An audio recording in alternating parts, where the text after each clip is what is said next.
I bet you didn't know that China holds a wonderful secret. And what if I told you it's hidden in the heart of Beijing? Welcome to the Forbidden City. Why is it called the Forbidden City? Simple. For 500 years, this majestic palace complex was off limits to most of the world.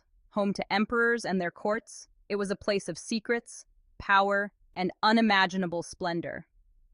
Let's see what Beijing has to show. First, Tiananmen, or the Gate of Heavenly Peace. This grand entrance isn't just a gate. It's a symbol of China's history, standing tall since the 15th century.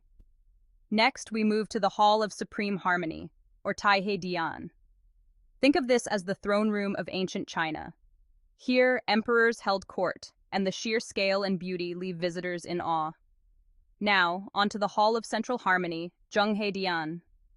This was the emperor's private lounge, a place to prepare and meditate before important ceremonies. Imagine the decisions made within these walls. Don't miss the Hall of Preserving Harmony, Baoheidian.